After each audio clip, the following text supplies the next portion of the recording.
Terima kasih pemirsa Anda masih menyaksikan Kominfo Newsroom. Pemirsa, Indonesia resmi memegang presidensi G20 sejak tanggal 1 Desember 2021. Forum G20 ini merupakan representasi dari perekonomian dunia karena negara-negara yang tergabung di dalamnya memegang sebanyak 85% dari PDB dunia.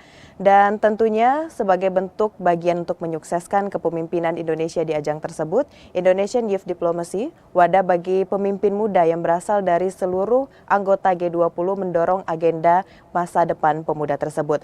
Dan pemirsa, untuk membahas hal tersebut, saat ini kita sudah bersama dengan Ibu Rahayu Saraswati selaku tim Panitia Youth 20 2022. Halo Ibu Saras. Halo, selamat siang. Selamat siang, salam sehat ya Ibu. Salam sehat. Baik, Ibu Saras, ini terkait dengan agenda besar yang sebentar lagi akan dilaksanakan di Indonesia. Sebelum kita berbicara lebih jauh apa saja yang nanti akan dibahas pada Youth 20 ini, mungkin Ibu di awal bisa jelaskan dulu kepada pemirsa apa itu sebenarnya Youth 20 ini, Bu. Ya, tadi mungkin sudah disebut bahwa di G2 Indonesia sekarang menjadi presidensi atau tuan rumah untuk G20, dan di G20 ini kebetulan ada 10 tahun ini, 10 engagement groups namanya, dan engagement group ini bisa dikatakan seperti cabang dari G20 dan memiliki fokus masing-masing. Jadi B20 adalah untuk business sektor, kalau W20 itu Women 20 untuk perempuan, nah Y20 adalah untuk youth-nya, di mana pemuda-pemudi dari negara-negara, terutama negara-negara G20, jadi 19 negara dan juga dari European Union, akan mewakili suara pemuda-pemudi dari negara-negaranya mereka masing-masing dan mengangkat isu-isu yang menjadi fokus utama dari pemuda-pemudi di tahun tersebut. Dan siapa saja anggotanya, ini mungkin ada perubahan juga setiap penyelenggaranya, Bu. Untuk tahun ini seperti apa, Bu? Sama, kita konsisten dari tahun ke tahun mengikuti apa yang menjadi agenda dari presidensi. Nah, G20 Indonesia tentunya mengikuti agenda dari G20 dengan tema Recover Together, Recover Stronger, tapi kita mengubahnya untuk lebih spesifik ke arah pemuda-pemudinya istilahnya. Jadi kita memang fokus untuk isu the youth gitu. Nah, kalau misalkan kali ini delegasinya tetap dari 19 negara dan European Union, dan kita juga akan mengundang beberapa delegasi observer namanya, jadi mereka bisa hadir, mereka akan mengawasi, mereka juga akan memberikan masukan, tetapi tidak memiliki hak suara, dan itu dari negara-negara ASEAN dan beberapa negara lain, dan juga institusi seperti PBB dan seterusnya yang diberikan ruang untuk bisa ikut bersuara di Y20 Indonesia tahun ini. Oke, untuk selanjutnya mengenai isu-isu nanti Bu yang akan kita bicarakan juga pada ajang tersebut, ini mungkin Bu Saras bisa jelaskan juga kepada pemirsa. Kita tahun ini mengangkat 4 tema, jadi memang ada beberapa legacy issues bisa dikatakan, jadi isu-isu yang memang dari tahun ke tahun, karena G20 ini sudah ada sejak tahun 2010 sebenarnya, dari G20 Youth Summit waktu itu di Kanada, itu yang pertama. Terus kita ada beberapa isu seperti youth employment atau future of work, itu ketenagakerjaan pemuda, itu menjadi isu yang pertama. Yang kedua, digital transformation atau transformasi digital. Yang ketiga adalah sustainable and livable planet, atau disebut dengan planet yang berkelanjutan dan layak huni, dan juga yang keempat adalah, nah ini menjadi legacy issue, isu prioritas yang baru istilahnya yang kita kedepankan karena menjadi salah satu bisa dikatakan bukan keahlian, tetapi tentunya salah satu kekayaan Indonesia, yaitu keberagaman dan juga inklusivitas. So diversity and inclusion itu menjadi isu prioritas yang keempat Kalau di dalamnya itu semuanya ada subtema-subtema juga, mau itu tentang ekonomi kreatif atau tentang inklusivitas pemuda di ketenaga kerjaan, dan juga tentang financial literacy gitu ya, literasi dari segi digital, tapi juga bicara tentang keuangan dan juga energy transition atau transisi energi, dan hal-hal yang lainnya yang berkaitan dengan sustainability atau keberlanjutan. Baik, berarti ada 4 isu utama nanti yang akan dibahas dalam diskusi berskala besar begitu ya Bu Sarasya. Lalu kalau kita berbicara mengenai pemuda Indonesia, sejauh ini kalau menurut Ibu bagaimana peran kaum muda Indonesia nantinya menghadapi isu strategis dalam forum tersebut? Ya, saya dari pengalaman pribadi sebagai Ketua Delegasi Indonesia ke Y20 Saudi, waktu itu Arab Saudi di tahun 2020, dan beberapa pengalaman yang lainnya untuk mewakili Indonesia sebagai delegasi di ajang-ajang internasional. Ini merupakan kesempatan yang luar biasa, apalagi kita sebagai tuan rumah, untuk menyampaikan apa yang menjadi keprihatinan kita, apa yang menjadi agenda kita, bukan hanya kepada dunia, tapi juga ini kesempatan untuk bisa mungkin dalam tanda kutip mendidik pemuda-pemudi dari negara-negara lain yang mungkin tidak begitu mengenal Indonesia, dan kita bisa menyuarakan isu-isu ini, menegosiasikan karena memang apa yang dilakukan itu harus pada ujungnya menghasilkan sebuah dokumen yang namanya communique, dan itu adalah hasil diskusi, negosiasi, musyawarah mufakat, karena memang harus disepakati bersama gitu ya, secara unanimous, suara bulat, yang mewakili suara pemuda-pemudi dari G20 negara-negara ini dan juga European Union. Dan Indonesia, pemuda-pemudinya, delegasinya terutama, memiliki kesempatan emas untuk memastikan bahwa perspektif pemuda-pemudi Indonesia, karena kita hadir bukan untuk mewakili diri sendiri, tapi untuk mewakili pemuda-pemudi Indonesia, itu bisa masuk ke dalam hasil komunike tersebut. Ini untuk pelaksanaan dari Youth 20 ini, apakah kita juga punya, mungkin Ibu bisa jelaskan juga kepada pemirsa nanti setiap tahapan-tahapannya mungkin kita lakukan secara daring atau bagaimana ini Bu? Ya, ini sejak Arab Saudi karena pandemi, yang sebelumnya ajang KTT seperti G20 atau Y20 itu tertutup untuk publik dan memang hanya diikuti oleh delegasi.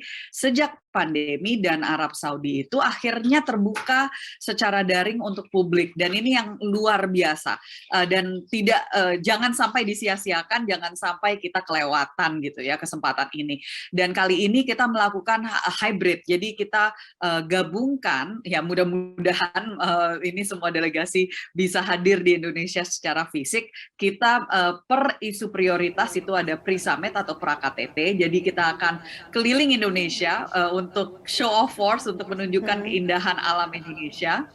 Kalau di tahun-tahun yang sebelumnya biasanya ke negara-negara lain, tapi kali ini kita empat isu prioritas, empat pra-KTT akan dilakukan di Indonesia, dengan finalnya itu summitnya, KTT-nya itu diadakan di bulan Juli, itu akan kita lakukan di Jakarta dan di Bandung, yang bisa diikuti oleh publik secara daring. Tetapi yang hadir secara fisik tentunya adalah delegasi dan observers.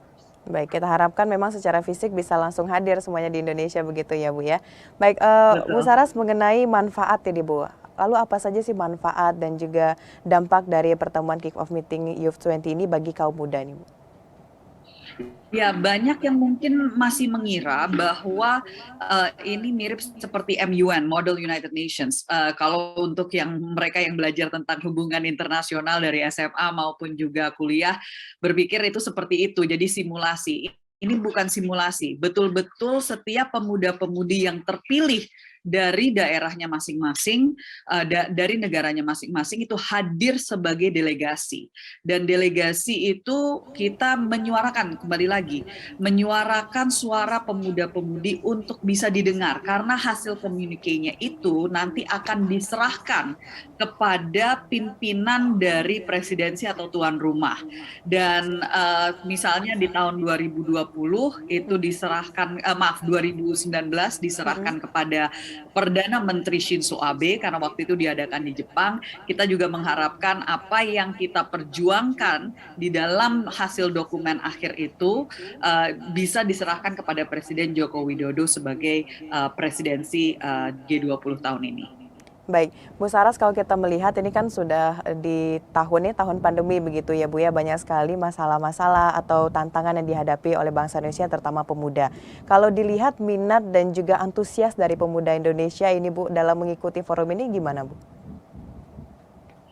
Luar biasa, yang tadinya mungkin pemuda-pemudi di daerah, terutama yang di daerah-daerah mungkin tidak mengetahui tentang G20, apalagi tentang G20, mereka akhirnya mengenal karena kita melakukan pra-KTT-nya itu di daerah-daerah ya. Kita yang pertama di Palembang, yang kedua di Lombok, yang ketiga kita lakukan di Balikpapan, yang keempat di Manokwari, dan itu pemuda-pemudinya sangat antusias sampai mereka membuat kegiatan-kegiatan road to G20-nya istilahnya di daerah mereka masing-masing. Dan yang daftar tahun ini untuk menjadi calon delegasi itu 500-an, dan itu bisa dikatakan hampir 3 kali lipat dari biasanya yang kita terima. Jadi ini luar biasa menunjukkan antusiasme dan juga keinginan untuk pemuda-pemudi Indonesia bisa menunjukkan keahlian dan juga kemampuan kita. Baik, yang mendaftar tentunya sudah memiliki bekal begitu Bu Saras ya. Kalau kriteria dari mungkin panitia sendiri, itu pemuda yang seperti apa yang bisa kita jadikan delegasi untuk Indonesia ini Bu? Untuk mungkin pembelajaran juga bagi teman-teman yang ingin ikut nantinya di tahun depan ini. Iya betul. Jadi kita kali ini kita syaratnya itu mengikuti apa yang disebut dengan pemuda itu menurut Kemenpora. Jadi usia 16 sampai dengan 30 tahun, tapi tentunya kita ada hal-hal yang harus disertai, yaitu CV-nya, terus juga harus ada cover letter dan ada essay, dan itu semuanya dalam bahasa Inggris. Karena tentunya pada saat melakukan negosiasi, semuanya harus dilakukan dalam bahasa Inggris yang menjadi bahasa utama di G20 ini. Dan tahapannya waktu kemarin itu seperti biasa adalah adanya penyerahan CV dengan cover letter dan essay menurut bidangnya masing-masing, karena memang ada satu per bidang. Jadi satu delegasi per isu prioritas, jadinya nanti totalnya adalah 4. Jadi bisa dibayangkan 500-an yang mendaftar, yang dipilih hanya bisa 4. Dan itu waktu kemarin final 20-nya, finalisnya melakukan open discussion, dan akhirnya para asesor adalah para alumni dari G20, jadi yang sudah sangat mengerti apa yang dibutuhkan oleh para delegasi ke depannya. Itu kita lakukan interview juga. Jadi interview selama 1 jam antara para asesor dengan mereka yang mendaftar, terutama para finalis, 20 finalis, jadi 5 per track gitu ya. Dan itu dari situlah kita melihat bagaimana mereka satu harus punya pemahaman tentang G20 dan G20 itu sendiri. Yang kedua, mereka juga diharapkan punya pemahaman yang mumpuni tentang isu yang menjadi prioritas mereka, isu yang menjadi fokus mereka. Jadi harus punya pemahaman internasionalnya, globalnya, tapi juga punya pemahaman tentang isunya yang sampai ke akar rumput. Jadi harus betul-betul menyeluruh. Dan puji Tuhan, alhamdulillah para alumni kita lumayan mumpuni juga karena dari berbagai latar belakang juga dan keahlian. Baik, tentunya kita harapkan nantinya pemuda Indonesia dapat melihatkan bagaimana intelektual dan juga kepemimpinannya di ajang dunia ini Bu ya. Baik, terima kasih Bu Rahayu Saraswati selaku tim panitia Youth 20 2022. Salam sehat Ibu, selamat melanjutkan aktivitas. Terima kasih. Terima kasih. Dan pemirsa, setelah ini kami akan kembali dengan berbagai informasi lainnya tetap di Kominfo Newsroom.